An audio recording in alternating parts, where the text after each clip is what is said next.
What is going on, my friends? Mike Walker here, Taylor Welch. You crushed that intro, man. I'm really proud of you. All right. Let's go. TWC Talks podcast. Thanks for being with us, guys. We're just jamming, having a good time. It's what we do. If you're not having fun, you're not really wealthy. You got to actually enjoy what you're doing. And ironically, that's a little bit of what we're talking about today. So, Taylor, permission to be wealthy. That's what we're talking about. Let's jam. Permission to be wealthy. What's that mean to you? And let's fill people in on what that feels like, because we've been getting some interesting client conversations going. So let's fill them in. Yeah, we're in a awesome period where we're just like finally we're ramping up some of the operations inside of this particular brand. And one of the interesting pieces is there's a lot to do. And when you grow something, I actually just did a podcast this morning for Daily Mind Medicine, talking about growth is brutal. Like the brutality of growing something, I don't think people give it enough credence in terms of when you change the speed or velocity at which something is growing, you are having to pay a massive price to do that, which is a hell of an opener, by the way. People are probably like, why am I listening to these guys saying how depressing? Good Lord. If you're an entrepreneur, you know what I'm talking about, where it's like, we were having a conversation yesterday and somebody said on a call, like, I don't make enough money to be this stressed. I'm like, yo, welcome to the story of everyone's life who's ever built something. Is like, there's all of these pressures that you feel. And so what I'm thinking about talking about today is just kind of going back and forth and having a conversation around some mental models that can help you deal with the pressure of being an entrepreneur and the pressure of growing something. The longer I do this, Mike, and you've been doing this for 20 years, it's like we've put together a formidable career and case study around the way to get rich is not through what you do, it's actually through what you don't do. You can make money by doing things, but if you want to become like the top 1% and get into the upper echelon of earners and producers, it's really through what you choose not to do. And we just had a brilliant conversation about this before, talking about this for you as your schedule gets busier and you take on more. And so I think we can talk about our own challenges in this sphere. I think we can talk about some of the client conversations in terms of giving yourself permission to do less, because it really isn't a permission issue. But why don't you maybe start us off? Because like you're going through an up-leveling right now. There's a lot on your calendar. There's a lot of different people pulling on you. And you're having to firsthand like go through the process of removal and subtraction, because that's the way to growth. It's not always addition. Yeah, that's it. It's speeding up by reduction and, trimming things off. One of the biggest things, and you and I do it when we jump on onboarding calls with people that are coming into the chamber and whatnot. One of the first things we talk about with them is, hey, look, we want to make more money. We want to get bigger teams. We want to do this. We want to do that. They want to grow. They want to add. They want to, increase. But before we increase and grow, we actually do what? We start chopping things off. What is bloated? What can we remove? Because you can remove something way faster than you can add something, right? Yep. And so it's one of those things, and it's the exact same way in schedules, like what I'm looking through now too, like to your point, it's success or acceleration or enhancing output is not going to come through doing more. It's going to be by refining, distilling down to those key things that produce the highest leverage. And I think for a majority of people listening here, I would say most people are nodding their head like, oh yeah, not rocket science. Yeah, well, it's one thing to know something. It's another thing to actually do it. And you said something brilliant on the call that you and I were having about the fact that actually also means cutting off good ideas or good things. That's the challenge. People are like, well, yeah, I'll just get rid of all the things that I know aren't good or I know aren't the highest leverage activities. But there's actually things that are, and you're still going to have to chop those things off or delegate, automate, eliminate, right? So that's the challenge then, is now you're starting to filter through all the good stuff and finding things to get rid of or delegate out. So it's a challenge, man, to be sure. There's no dull moments in the growth curve of entrepreneurialism, that's for sure. To your point on that's where the utility of having outside eyes comes into play, because like when I'm looking at your roster of activities, it's very easy for me to say, dude, this doesn't make sense. And you're like, but that's needed. And I'm like, yeah, someone else. It's needed for someone else to do. But then when you look at my calendar, my responsibilities, sometimes I'm not quite as good at doing that for myself. And so I require someone else to be like, why are you doing this? And so for me, like, you know, Gabe's, who we should bring Gabe's on the show. She should do the intros for us because she's so happy. Oh. She would make we make everyone like really like intellectual and like think, but Gabe's would just make people happy. We need to get her on the show. But she'll look at my calendar and be like, why are you doing this? And I'm like, well, because I've always done it and it has to get done. It's just, that doesn't make any sense. You have 15 staff that can take this off your plate. You're no longer doing this. So it's ironic. And I told you that this morning. I said, man, this is the pot calling the kettle black, because it's easy for me to say, you shouldn't be doing this. This doesn't add to the net improvement of the organization. But we do it sometimes we do it in our own lives. We're guilty of committing treason against our future selves. And the issue there is because we don't have the perspective sometimes to view 10 years out, 100 years out. I was talking with somebody 2 days ago about, can you get to 100, 400, 600, 1,000 years out? And they're like, what's the point of that? Well, the point of that is that everything you're doing right now ties into a long-term purpose. So maybe we can give some tactical like takeaways. I think that for me, like when I look at my calendar and when I look at my schedule and what I'm building and what we're doing together, there are two types of things that I believe should be reduced immediately or eliminated immediately. The first is something that someone else can do. Yeah. 100% of the time. Like, if there's something that someone else can do, then that means that it's likely not something that is my unique genius. Mm-hmm. And the only caveat to that is if it makes me happy. If it's something that someone else can do, but it makes me happy and it gives me energy, then I'll hang on to that because I want to capture the yield from the energy. But the second thing that is instantly cut from my calendar or my responsibilities are things that remove more than they add, things that take away more than they contribute. And this is an interesting mental model for people to go down. And we can do this together if you want, even on this episode.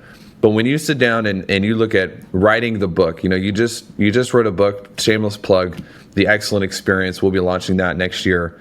How much energy did that require from you to do it? And let's just be honest, because I think that people need to know how hard it is to produce great work. How hard was that for you to do?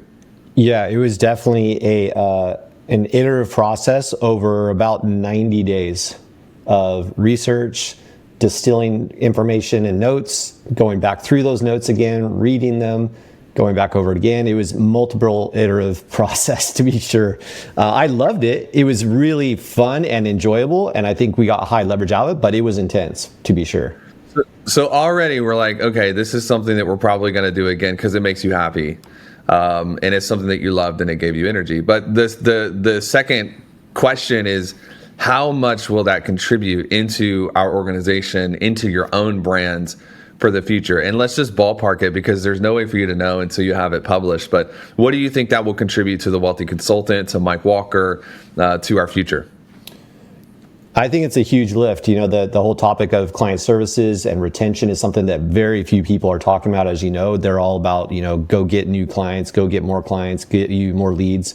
And we're flipping that on its head. Well, what if you just keep the people you already got, And so it's needed in the marketplace. That's my biggest statement there, is that we're producing something that's beyond just what we want or need. It's what the market needs. We're going to impact a lot of businesses beyond just our own with that information that we created there. So it's going to be, I think it's a 7-figure lift to the business long term, knowing that book's going to be circulating for a very long time and all the cool features and things that we're going to weave within it. So I think it was a very high leverage activity for sure. Agreed. So that's something we'll definitely do again next year, because it made you happy. It gave you energy. It was really hard, but it did not cost more than it contributed. And this is that cost benefit analysis. There's the RICE analysis that you can look at, which is like the the confidence you have in it, how hard it will be. Do you remember that score? Like, we've taken people through this RISE score before. Yeah, I haven't used it in a long time. I'd have to refresh my brain on it, but it's definitely a good frame to run projects through. Yeah, so it's basically got your impact, your confidence, your effort, and your reach. We don't really use the reach as much, but if you take the book, for example, you have the impact of the book, massive, huge. It's a multi 7-8 figure lift. Then you have the confidence. How confident are we that that book will make a big difference? Very confident. On a scale of 1 to 10, it's hella up there. And then when you look at the effort, it was hard, but it was only 90 days of work. It really wasn't that bad. So the effort is relatively low compared to what we're getting. Compare and contrast this to, like, let's say that Mike has the idea to come in and he's like, hey, this is a great idea, guys. I figured it out. We're like, cool, share it, lay it on us. We're going to build an automobile manufacturing plant. It's going to be the Wealthy Consultant automobile business, and we're gonna compete directly with Hyundai and Honda and Toyota.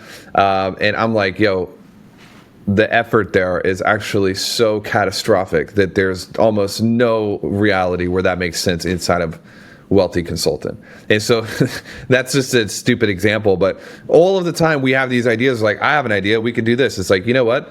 You're right. That'd be a great idea. We could work 10 years and maybe make $100. That's awesome. Congrats on that. So when you take it through this analysis of filtering and thinking, what we're really doing is we're trying to disqualify ideas. That's what we're trying to do. And you and I have a lot of ideas, dude. I will say, between you and I's brains, like, we have a pretty solid Telegram feed. And there's so many ideas that I don't send your way, by the way. Like, that's just, and I'm sure you have the same, right? Like, we got journals of ideas, but it's what we don't do versus what we do. Yeah, what did we say the other day? We're refreshing some of the programs and the events. By the way, we just sold out February, the ski trip. Barcelona, we're going to sell out. We'll be in Barcelona, London. We'll be in Canada, 2025. Pray for us. We got to figure out how to cross the border. Yeah, Canadian border is no joke, man. It's easier to get to Europe than it is to Canada sometimes. I'm like, yo, we're literally y'all's best friends. So let us neighbors. I don't know. Neighbors. I don't get it. But the refresh we're going through is a process of, like, what's not needed. And if it's not needed, it doesn't contribute to the client experience. It doesn't contribute to the overall net growth of the business. If you can cut it and it doesn't break anything, you should probably just cut it. And that was probably one of my favorite takeaways from you and I's conversations last week, was that exact thing, or maybe it was 2 weeks ago, actually. Can we remove it? And if we do remove it, does it break things? And if it does break things, how badly does that break things? And that's just such a cool filter. Things tend to grow. I just had this conversation with a client yesterday, actually, how over time, things just kind of blowed out. Team, expenses, calendar commitments, everything seems to just kind of, it's like a gravitational pull. I think it's just the nature of life in general and physics, I suppose, that things just start to kind of accumulate over time and collect.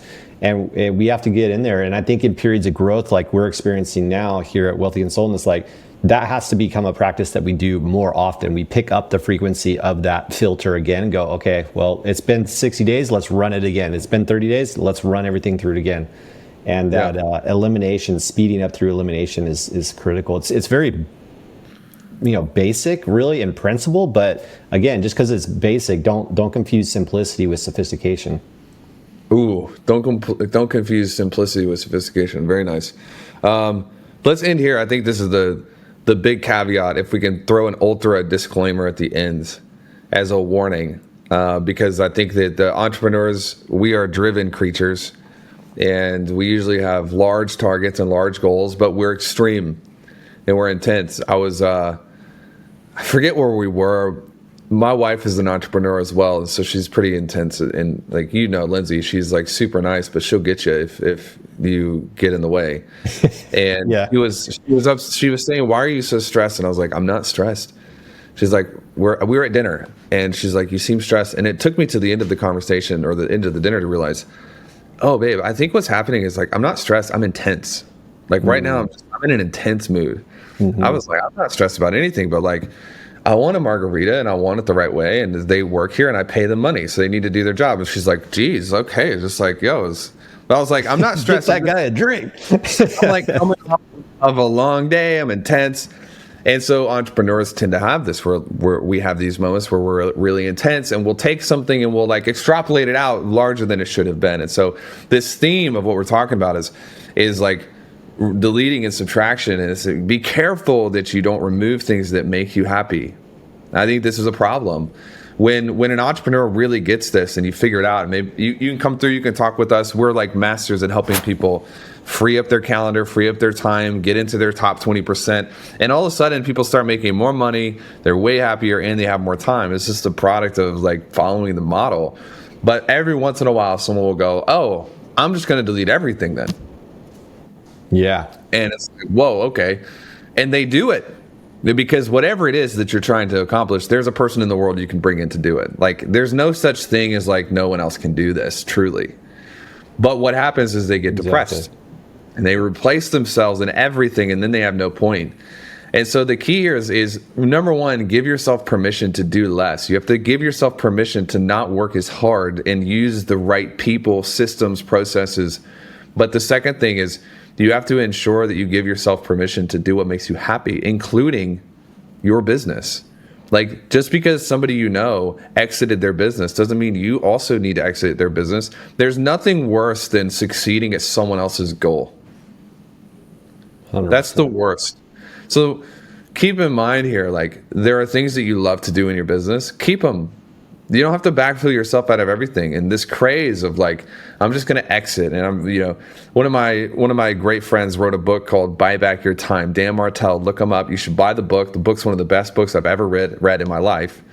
Yeah. Keep in mind though, when you look at Dan's life, man, like, he's not replacing himself from everything. He's buying back his time in the things he does not like so that he can fully engage in the things he does like. When you look at Dan's relationship with his business, it's basically romantic. I mean, dude's romance. He's like chasing obsession. He loves what he does. So you can't look at any of these principles and think, I'm going to buy back all my time. For what? And what are you going to do with it? Like, we have to have something we push against and we pull against. And so don't replace yourself from things that make you feel alive.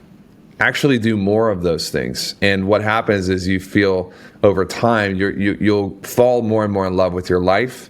And as a byproduct, you'll make more and more money. Any thoughts on that before we wrap?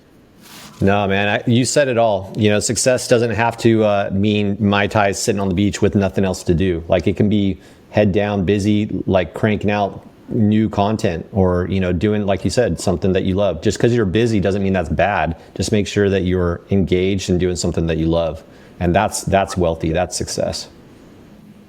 100%. All right, everybody. Cool. Love you guys. Adios. We'll see you on the next episode. Adios.